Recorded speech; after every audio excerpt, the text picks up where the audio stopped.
আসসালামু আলাইকুম। Life with Afrin জুয়ে আপনাদের সবাইকে স্বাগতম।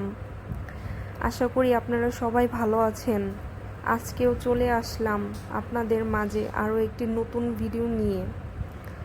কালকে আপনাদের মাঝে একটি ভৌতিক গল্প শেয়ার করেছিলাম, তো দেখলাম সেখানে আপনারা ভালোই রেসপন্স করেছেন।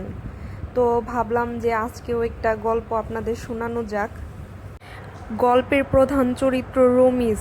সে ঢাকাতে থাকে। সপ্তাহ শেষে শুক্রবার অফিস শেষ করে যখন বের হলাম তখন ঘড়িতে প্রায় রাত 11:20 বেজে গেছে। বাইরে তখন মুষলধারে বৃষ্টি পড়ছে। পুরো ঢাকা শহরটা যেন পানির নিচে ডুবে যাচ্ছে। আমার গন্তব্য গ্রামের বাড়ি, কারণ পরদিন সকালে একটা পারিবারিক কাজ ছিল, দেরি করা সম্ভব না। আমি জানতাম আজ শেষ বাসটা না ধরতে পারলে সারা রাত বাস স্ট্যান্ডে আটকে থাকতে হবে, তাই দৌড়ে কামালপুর বাস স্ট্যান্ডে চলে আসলাম।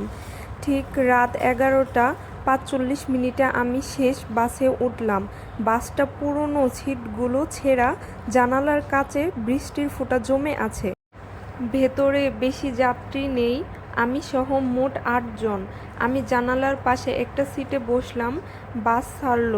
প্রথম 10 থেকে 15 মিনিট সব স্বাভাবিকই ছিল, কিন্তু একটু পর থেকে আমি অদ্ভুত কিছু অনুভব করতে শুরু করলাম।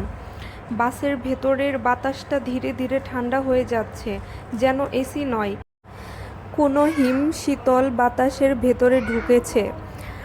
আমি লক্ষ্য করলাম ড্রাইভারের পাশের সিটটা খালি, কিন্তু বরাবরই মনে হচ্ছিল সেখানে কেউ বসে আছে, যেন কেউ আমার দিকে তাকিয়ে আছে, কিন্তু দেখা যাচ্ছে না।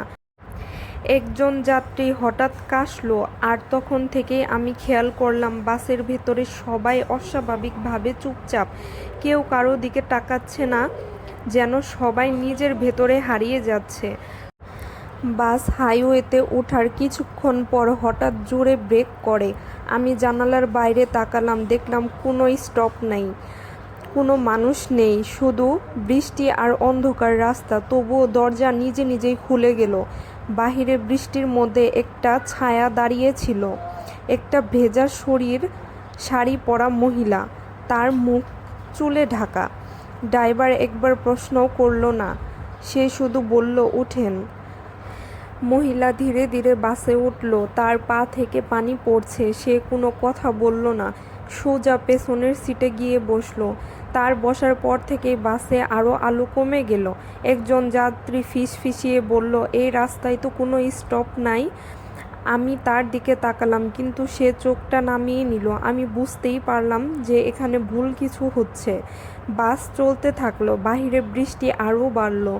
জানালার কাছে শুধু পানি না, মনে হচ্ছিল কেউ হাত দিয়ে টেনে দিচ্ছে। হঠাৎ একজন যাত্রী বলল, আমার ফোনে নেট নাই।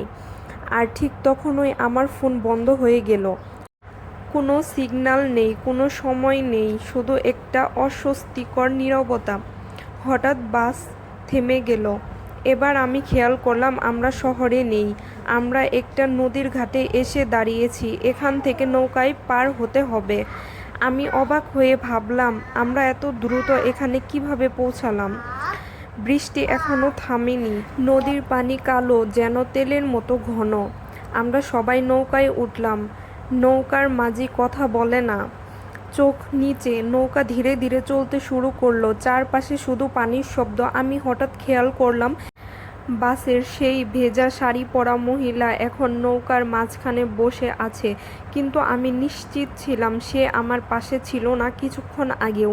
নৌকা চলতে চলতে আমি দেখলাম যে 8 জন মানুষ ছিল, তাদের মধ্যে 2 জন ধীরে ধীরে কমছে। না তারা পানিতে পড়েছে, না উঠেছে, শুধু তাদের অস্তিত্বই মুছে গেছে, যেন কেউ সরিয়ে দিয়েছে। আমি ভয়ে বললাম, আপনারা কি সবাই ঠিক আছেন? কিন্তু কেউ উত্তর দিল না।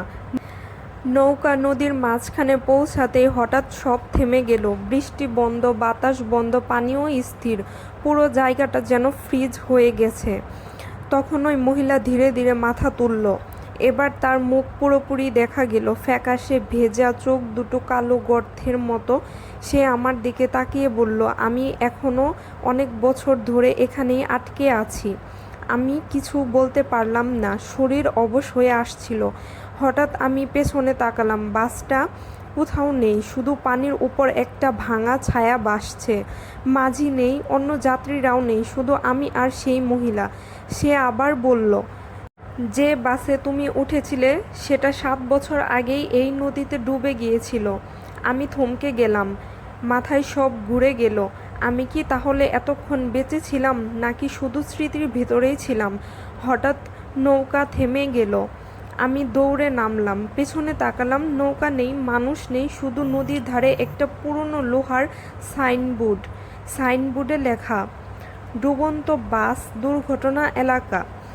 আর পানির মাঝখানে দাঁড়িয়ে আছে সেই ভেজা শাড়ি পরা মহিলা। তো এটাই ছিল সেই ঘটনা। আজকে এই পর্যন্তই। সবাই ভালো থাকবেন। আল্লাহ হাফেজ।